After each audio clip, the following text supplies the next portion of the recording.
Right, so this is the second day of the Macondo Workshop, and I was really thrilled and enjoying Joy Castro's session this morning.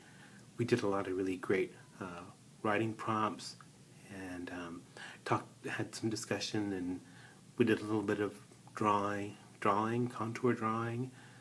So that was kind of an exercise in focusing in and concentrating on our subject.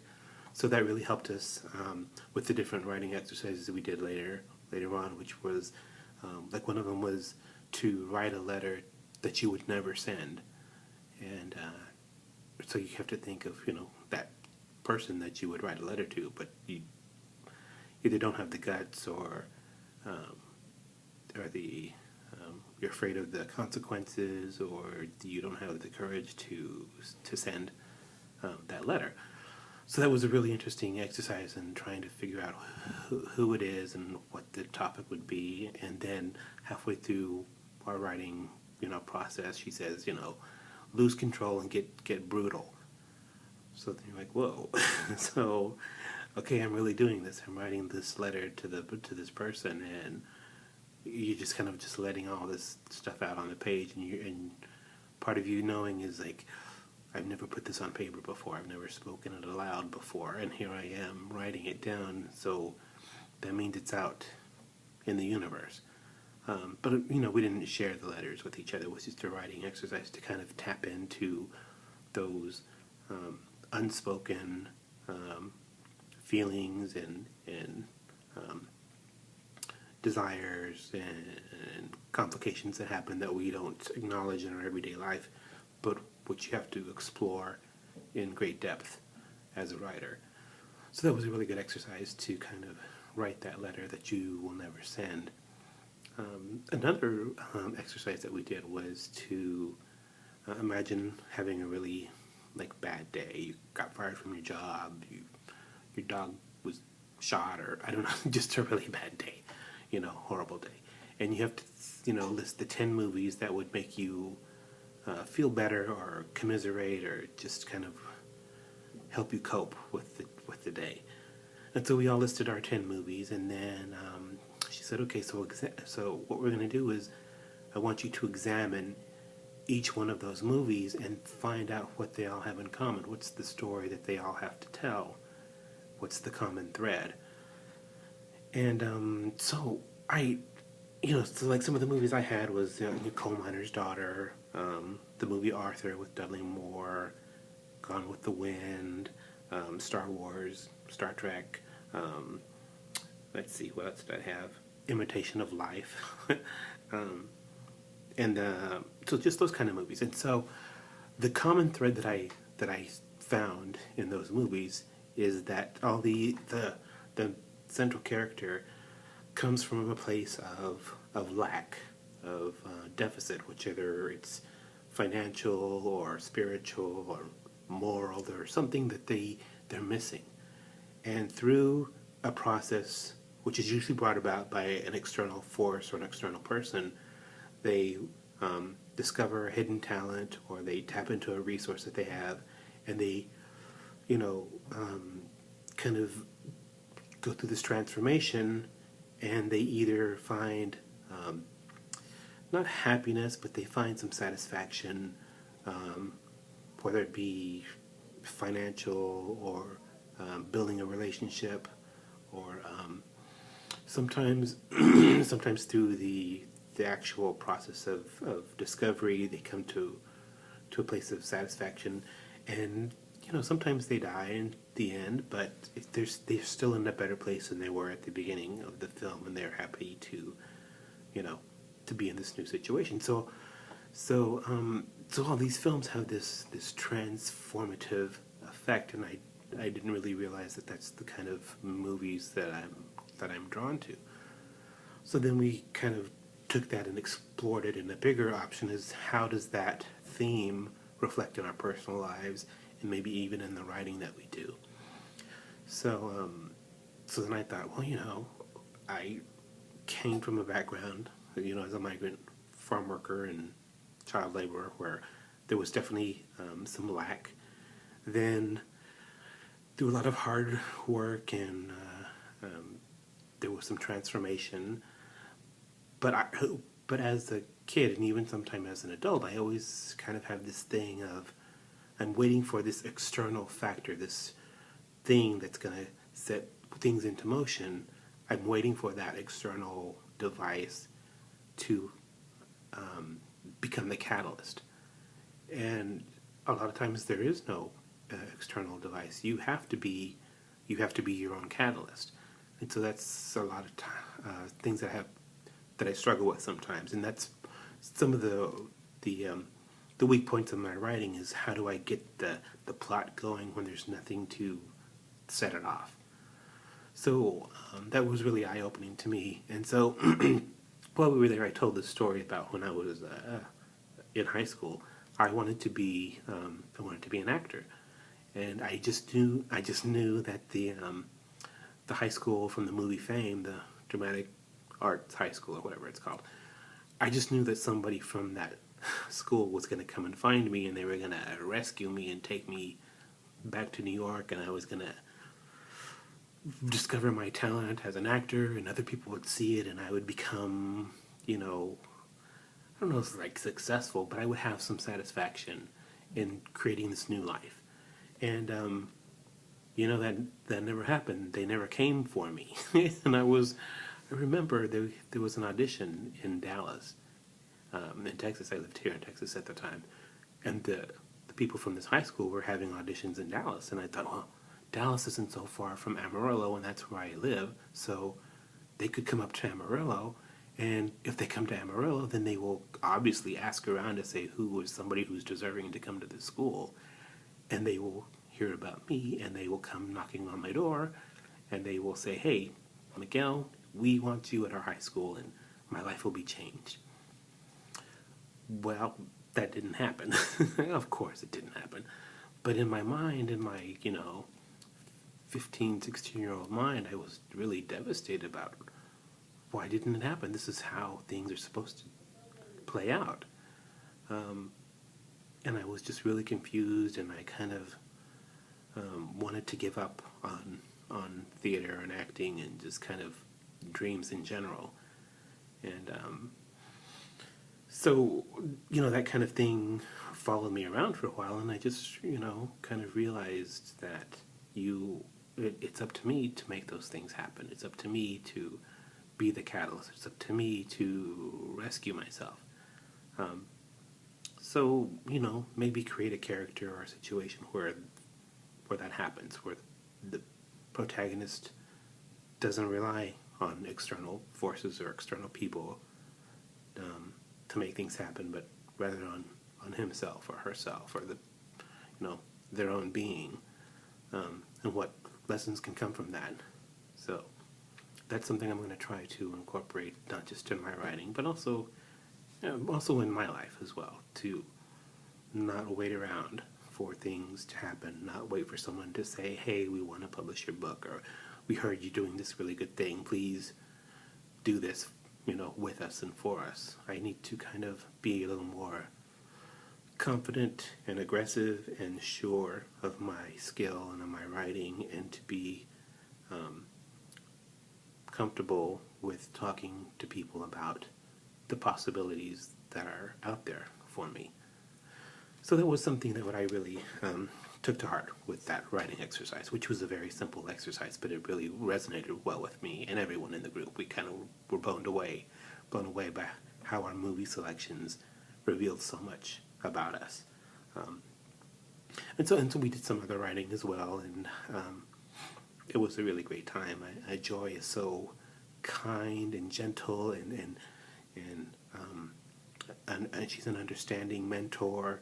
She's very intuitive about when we want to stop writing, and she'll come around the table and say, don't stop writing, don't mark that out, don't scribble that out, just put things on the page. Even if you don't know what you're going to write, just write, I don't know what I'm writing. Just keep the act of writing happening, because your brain will kick in and try and fill in those gaps.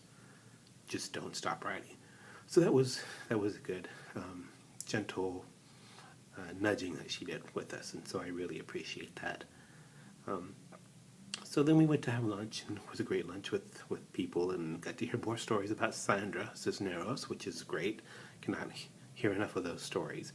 Um, some really funny stories, and some very touching and matter-of-fact stories about her dedication to writers and people who want to use their writing to make the world a better place and social justice and things like that. So that really strikes a chord with me because that's what I really like to do. That's what I hope my writing accomplishes. Um, so the more I hear about her, the more I feel a connection, and I look forward to hopefully meeting her again. I met her previously, but I was so kind of just ignorant about writers and writing that when I met her, I was like, oh yeah, hi, you're Sandra Cisneros. Okay, shake your hand. Nice to meet you. It was a totally lost opportunity. Um, but, and that's actually something that I really kind of enjoy about this process is that here at Macondo, there are some really great, talented, and pretty well-established writers, but I'm kind of dumb about things like that, and I don't know who's in and who's out and who's a big name and who's not. And so I kind of just meet them as people and kind of get to know them that way. And then when they start talking about themselves, we go around in a circle and we say who we are and what we do. And when there's this guy, he's like, oh yeah, I just had a book published and it's called blah, blah, blah. I'm like, oh my God, you're that guy. I know you. I totally want to buy your book. So that's really great that well, first of all, I'm acting like an idiot in front of this person and they're, putting up with me. But at least I don't come into this workshop or any situation where I think, oh, that's a famous person that I need to get to know so that way I can finagle my way into their graces. I kind of am just in this ignorant place of they're a writer, I'm a writer, and we're all going to do this thing together. And it's not until I really start talking to them that I know that they're kind of a big deal. And so then I act silly. But they got to know me as a person before I got all dumbfounded about who they are. So this is the evening session. We had a panel session about publishing and publishing houses, and that was really interesting because I haven't been in that process yet of getting a book published, but I have been published in some anthologies. So people went around and told their experiences of working with big presses and independent presses and writing collectives who publish and things like that. And so I was really interested to hear their stories and finding an agent and how they did it. And some of them like turned down offers to be published because they knew that they weren't ready for that opportunity just yet. And you think, wow, if somebody gives you the offer to publish a book you want to take, you're going to jump on it. But they knew themselves well enough to say, I'm not there yet. Let me hold on to this piece for another 6 months and polish it up and get it where it needs to go. And not only that, but they kind of rely on their community of writer friends to help them get their work to that level.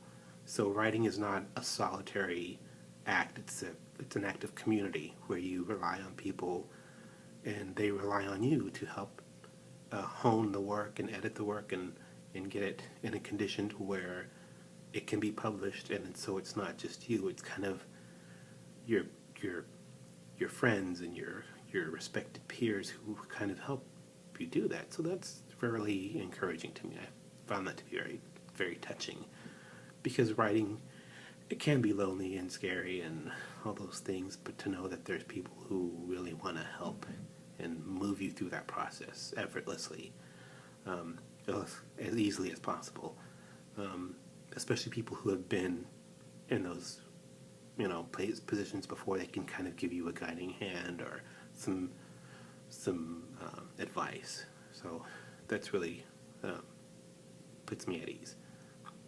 And then we talked about just basic things like how do you get a blurb for your book. I mean, how does that happen? And basically, it's like you kind of talk to people who who are writers who would be willing to, based on the work that you let them read, that they would be willing to write something. And then you kind of just shoot for the moon and say, hey, I would like to have Gino Diaz give a blurb for my book, and you you kind of do your research and figure out, is this something that he maybe has an interest in, and you just shoot for the moon and you ask. The worst thing that can happen is that the person says no. So that was kind of interesting to me. I kind of thought there had to be some, I don't know, I don't even know how it happened. And then we heard some stories about blurbs that really weren't very supportive of the work that they were supposed to be, helping out. So we talked about those, and we talked about some writers who say, oh, just write something up and put my name on it, which is kind of weird. You would think that the writers take great care in putting that on there, but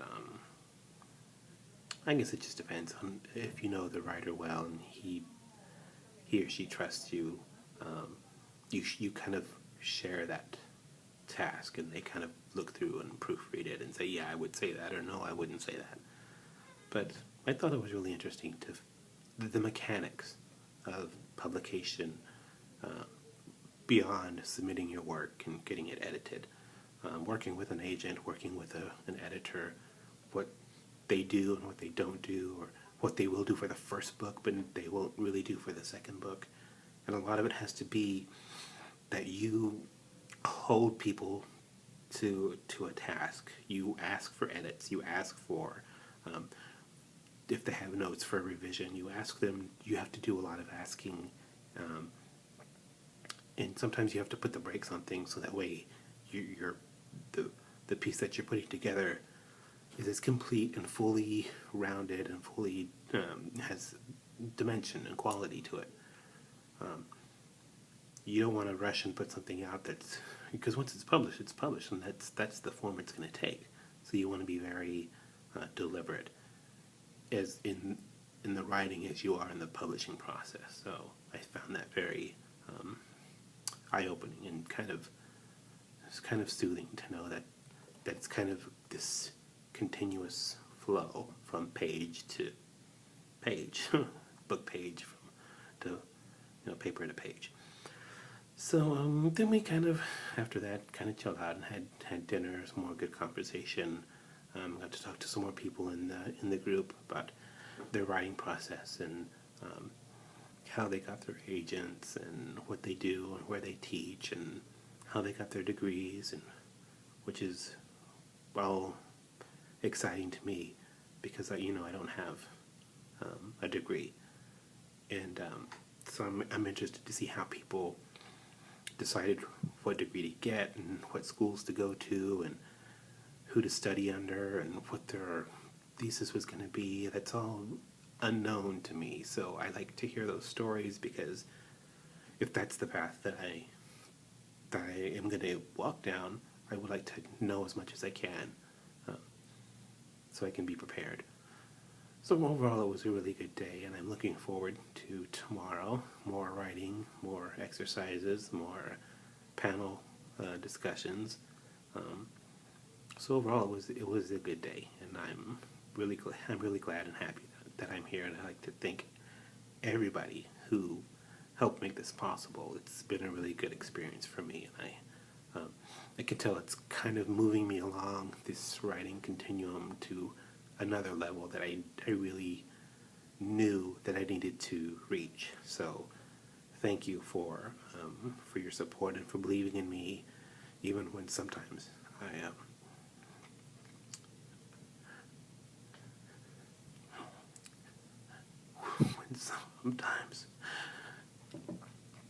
when sometimes I don't believe in myself. So thanks for that. I hope to do you proud. Okay? I'll see you tomorrow.